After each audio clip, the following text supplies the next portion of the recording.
I kissed a man to save his life, now he won't leave me alone. Part 2.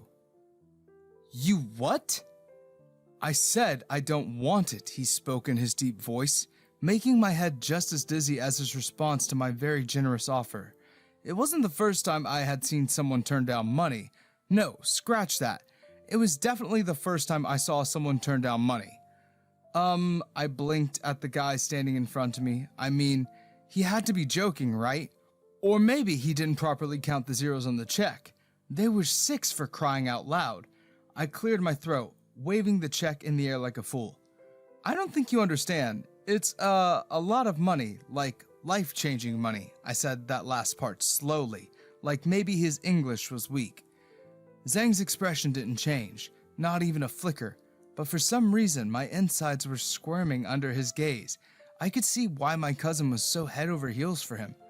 Yes, I understand. There is nothing for you to apologize, and I don't want the money. I blinked again. No?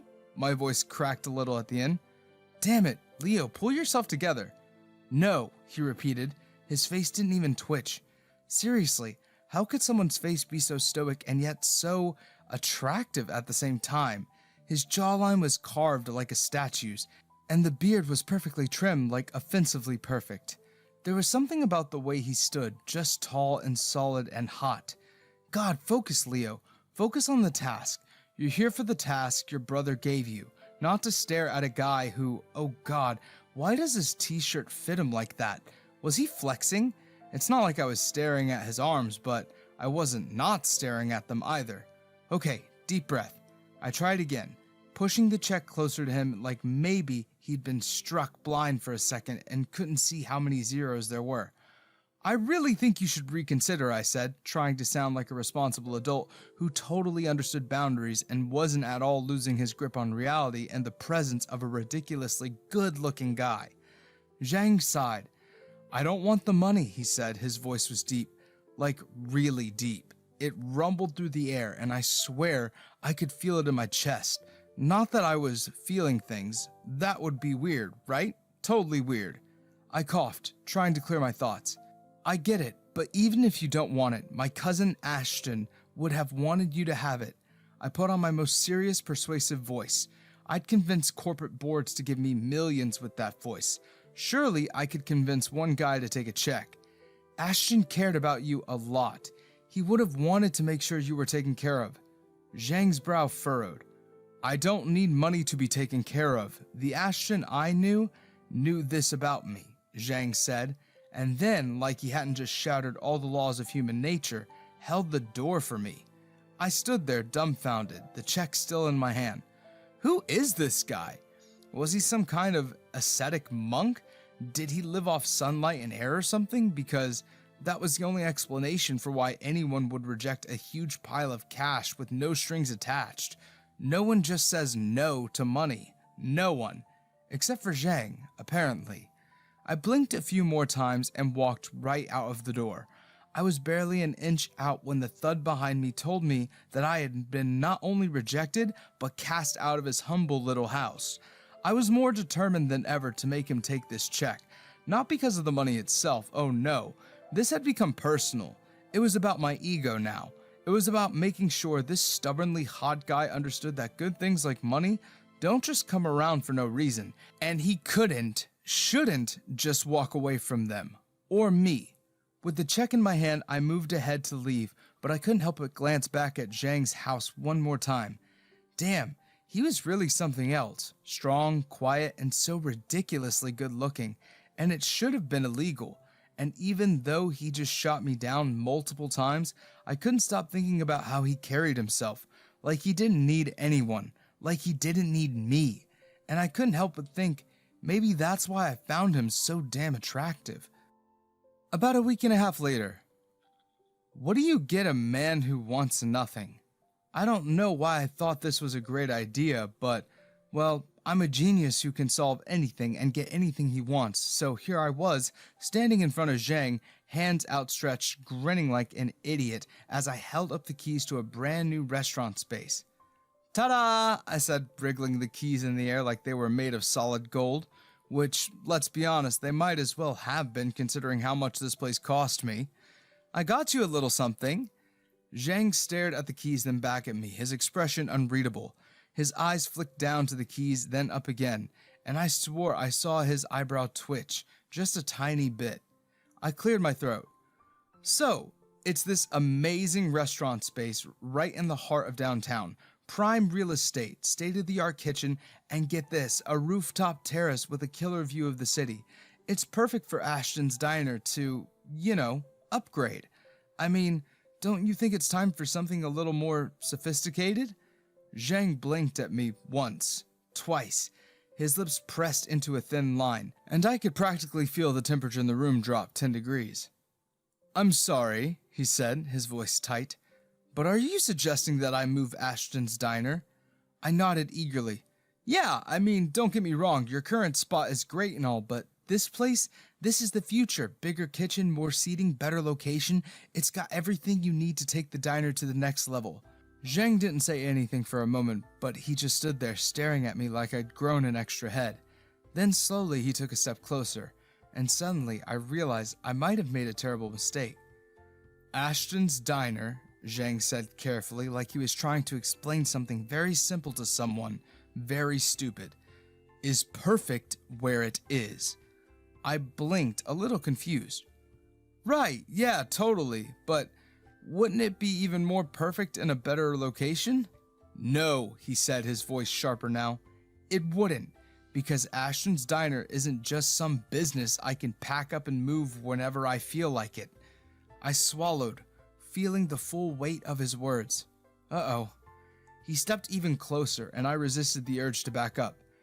Ashton's diner is where Ashton and I built our life together. Every corner of that place has a memory attached to it. Every booth, every chair, every inch of that space holds Ashton's memory.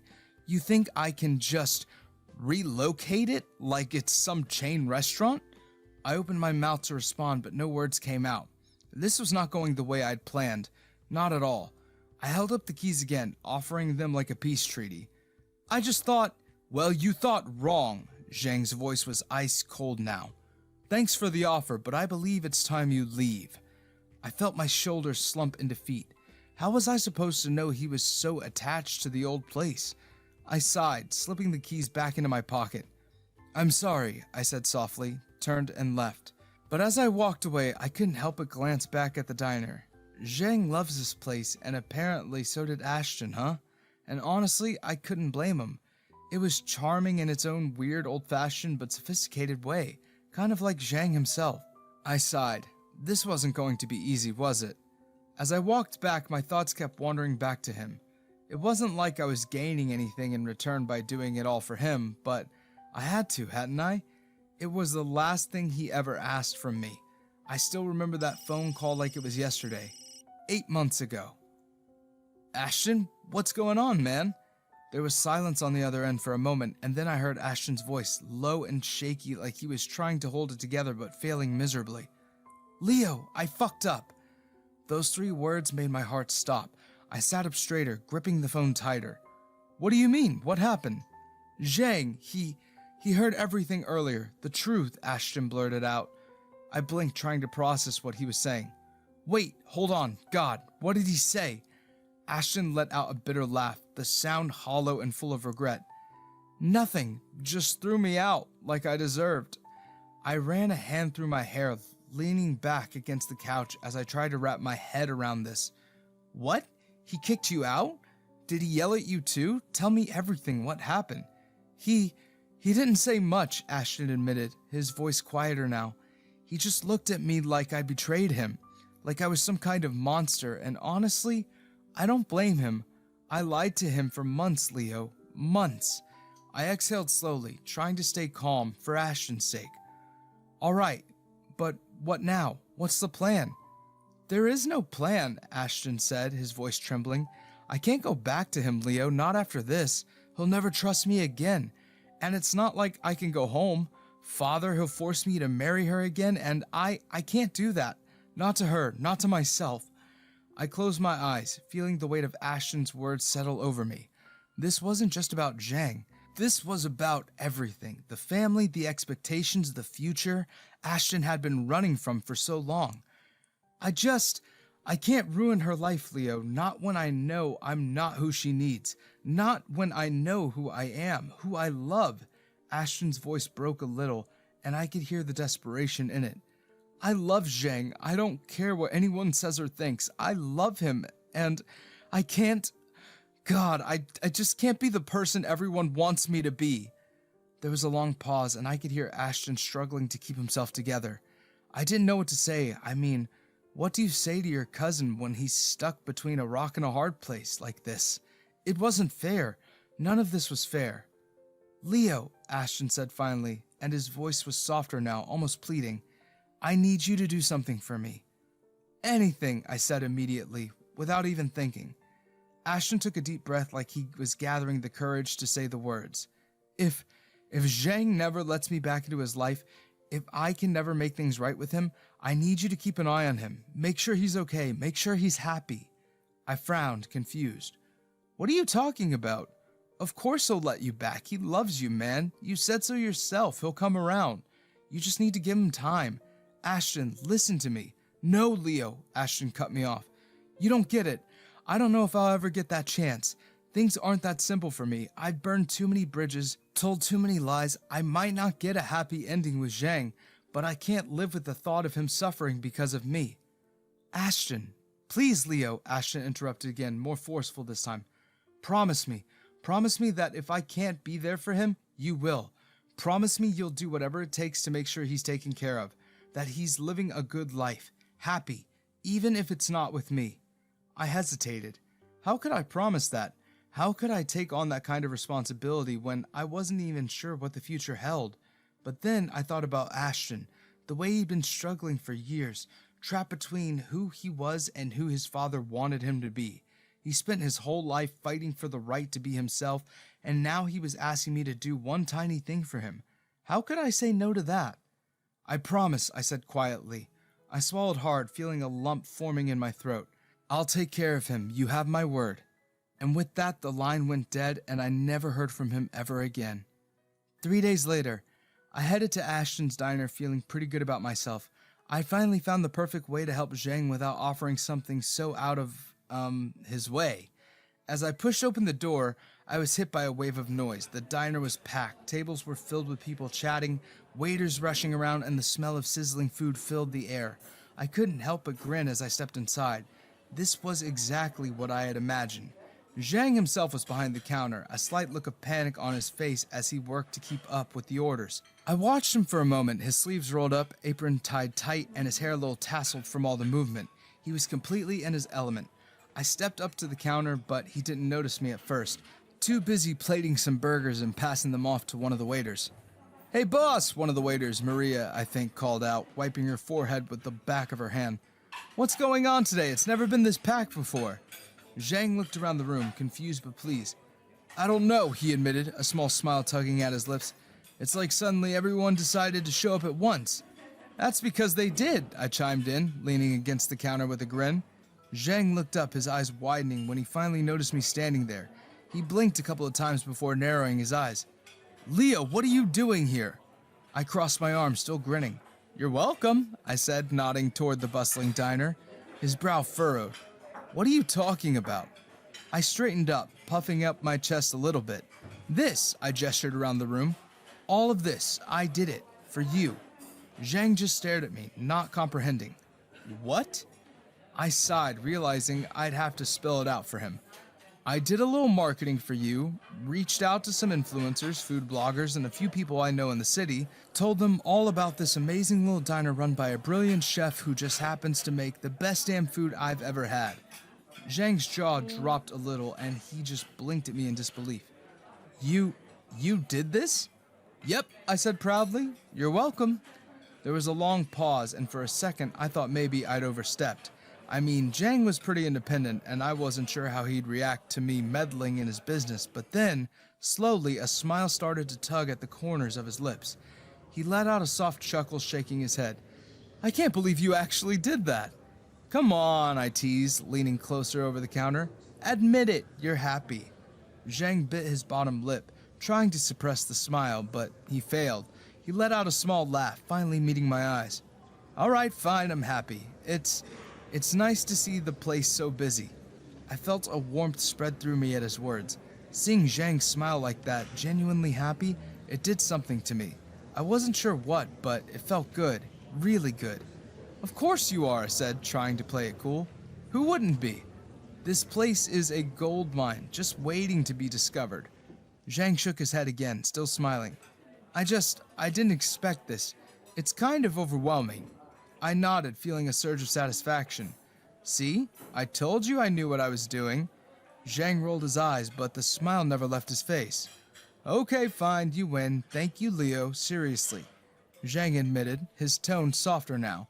He glanced around the diner again before turning back to me. It's a lot to take in, you know? I nodded. I get it, but you've got this. You're a pro. He smiled again before another order swept him off his feet, and he was once again busy. As the diner buzzed with activity around us, I couldn't help but feel a sense of pride in what I'd done. I stayed for a little while longer, watching Zhang as he worked. There was something about him, something that drew me in and made me want to be around him. Something I couldn't quite put into words. A week later. I know it all started with Brother Ash's request, but for some reason, it is fun to give Zhang things, to spoil him. His reactions are always unexpected, so not common. So, I again had this brilliant idea. Zhang had been working himself to the bone at the diner, so I thought, why not treat him to something nice? So I got him this car. Not just any car, though. A sleek black car that screamed luxury. I couldn't wait to see his reaction, so I pulled up to the diner in the car, honking the horn with a grin on my face. Zhang walked out, wiping his hands on a towel, a tired look in his eyes. When he saw me leaning against the car, he paused, his brow furrowing in confusion. What are you doing? His voice asked flat. I gestured grandly to the car. Surprise! I got this for you. You work too hard. You need something nice to drive around in. Zhang stared at me for a solid 5 seconds before bursting out laughing.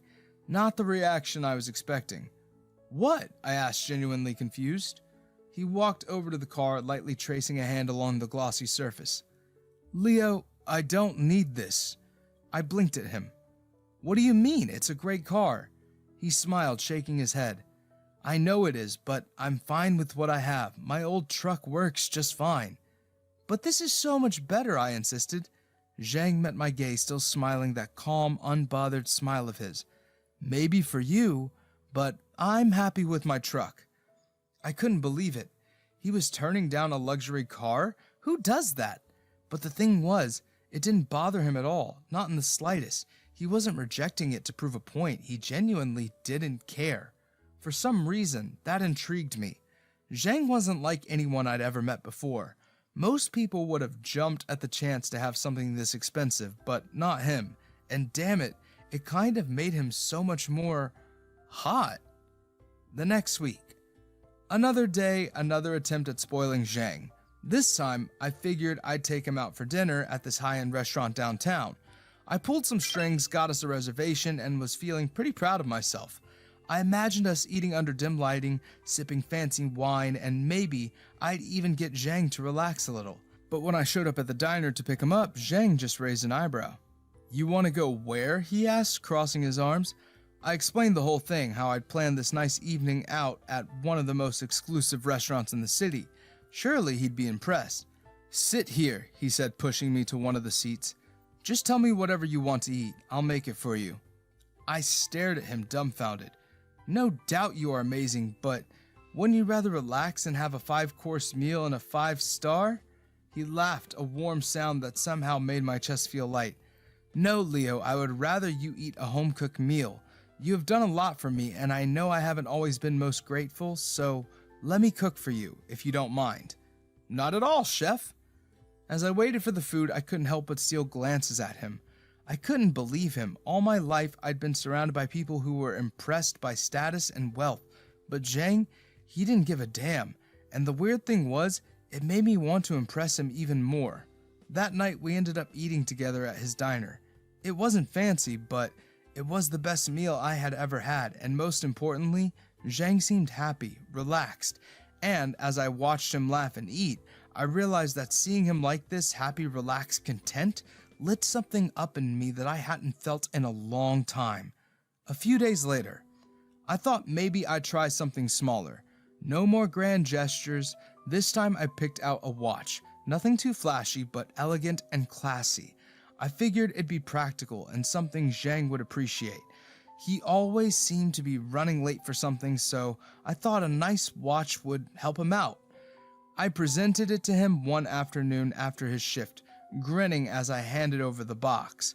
Zhang opened it, his expression shifting from curiosity to surprise.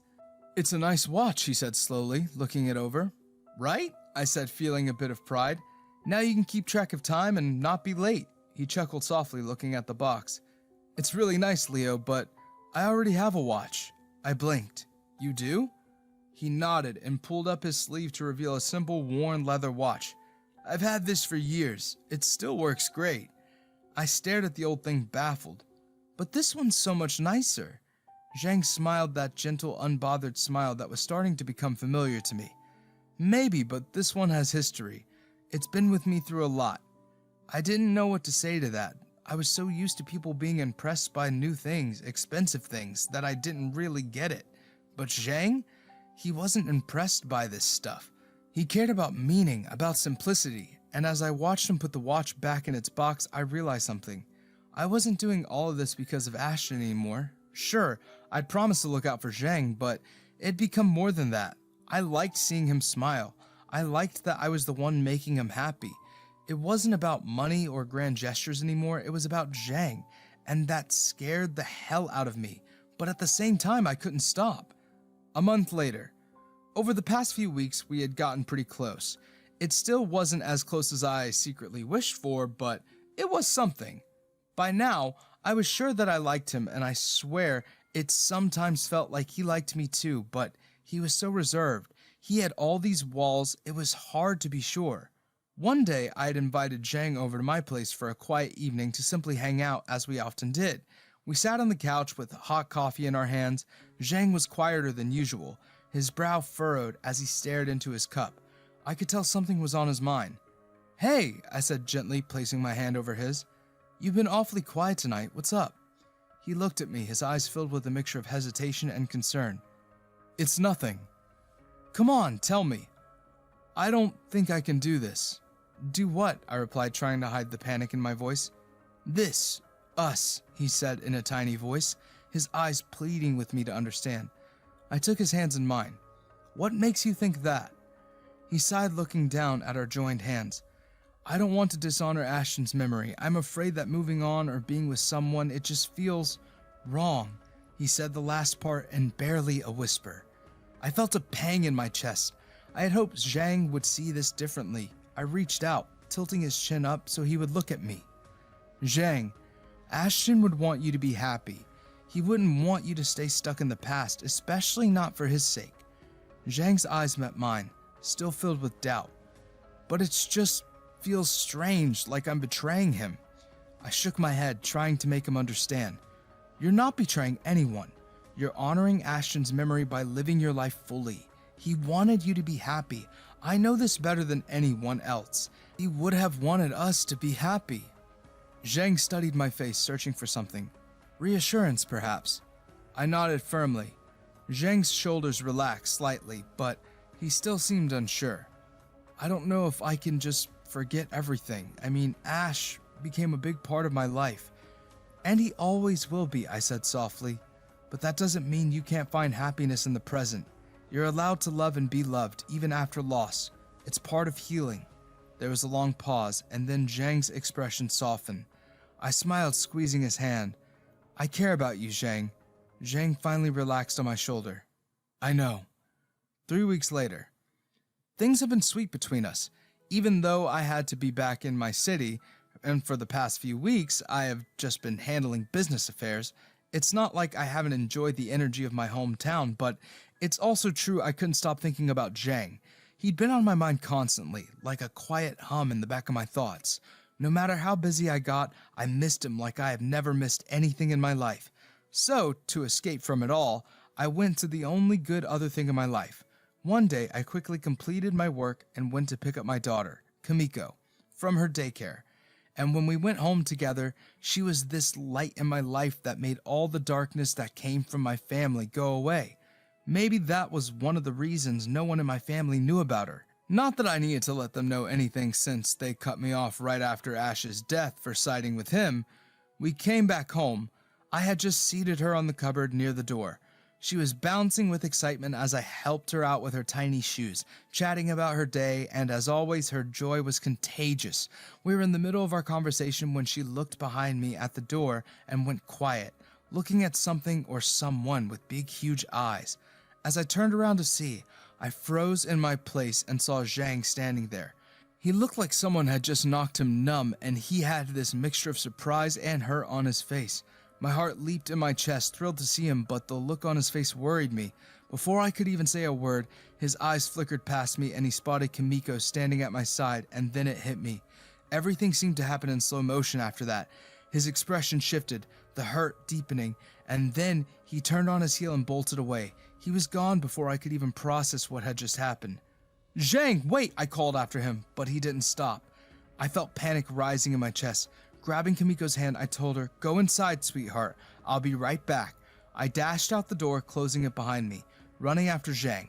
By the time I caught up with him, we were in the small park just a block away from my house. He was walking quickly, but I could see the tension in his shoulders, the way his hands were clenched into fists. I had never seen him like this before. He looks hurt, really hurt, and that made my heart ache. "Zhang, stop, please!" I yelled, panting slightly from the run.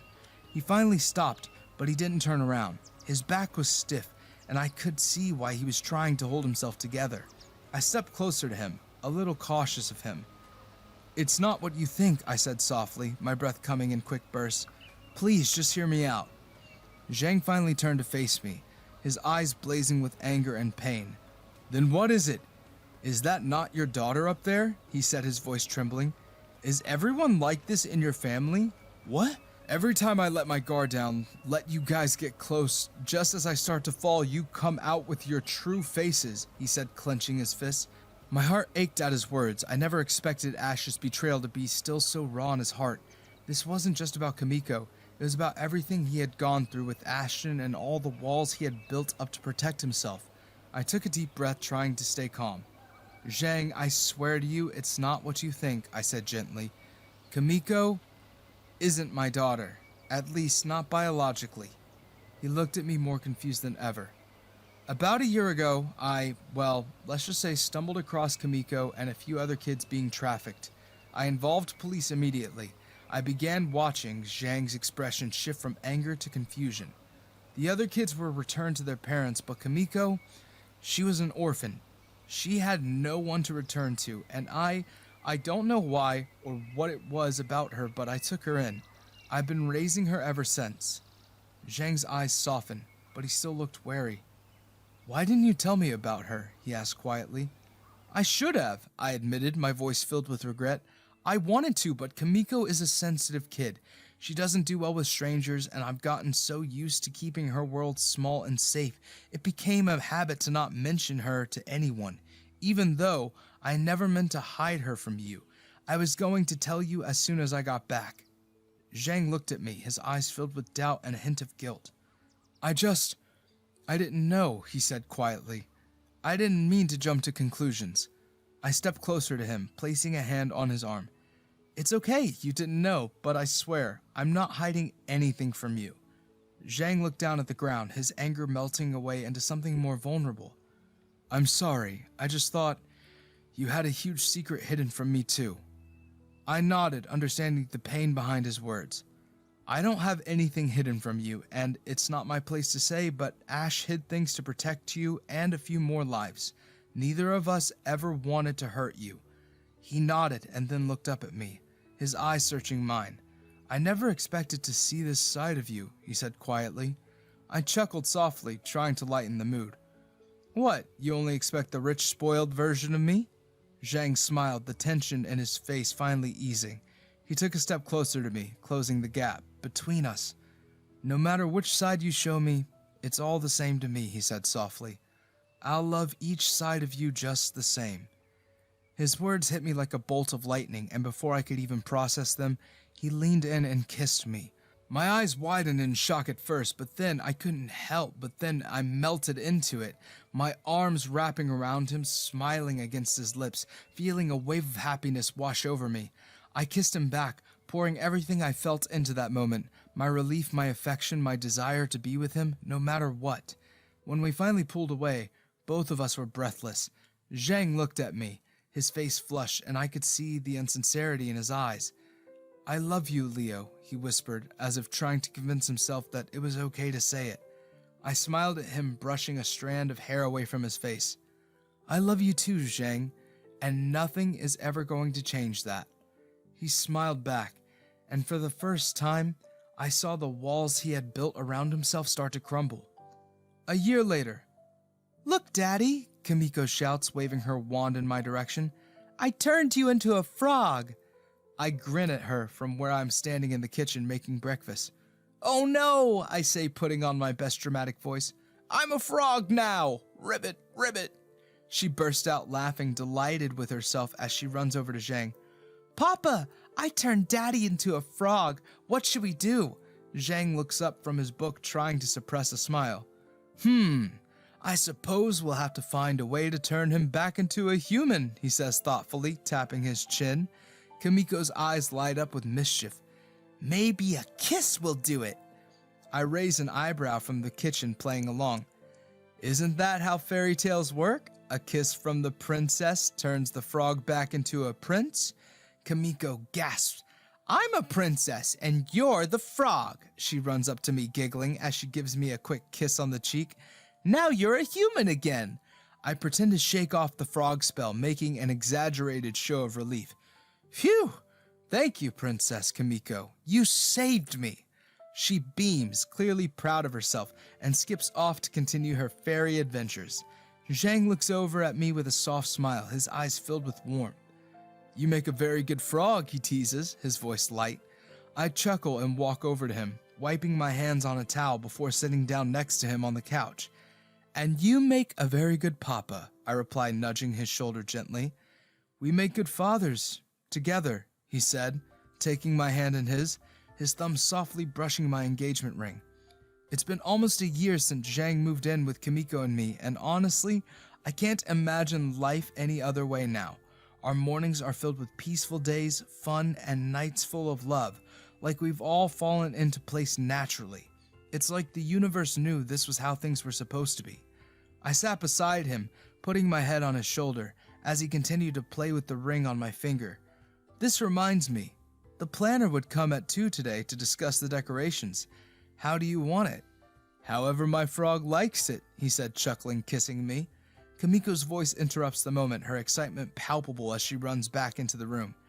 "Can we have a princess cake for your wedding, Daddy?" she asked, her eyes wide with hope. I laugh, glancing over at Zhang. "What do you think? Princess cake sounds good?" Zhang nods, his smile growing. "Yes, perfect." As I looked at Zhang, I knew he was thinking the same thing. He gave me a small, knowing smile. We don't need to say anything. We both know how lucky we are to have found this life together. "I love you," he says quietly, just for me. "I love you too," I mouthed back, my heart full. And as Kimiko continues her excited chatter, I can't help but smile, knowing that this is just the beginning of the rest of our lives together. Conclusion. A few months later, Zhang and I got married in a small intimate ceremony with Kimiko as our flower girl. Soon, life settled into a beautiful rhythm. Zhang kept running Ashton Diner, and I continued with my business, but we always made time for each other and Kimiko. We've built a home filled with love, laughter, and the occasional chaos that only a child can bring. As for the future, we're just enjoying the present, planning to expand our family when the time feels right. Whatever comes next, I know we'll face it together, as a team, forever. The end. Would you give love another chance?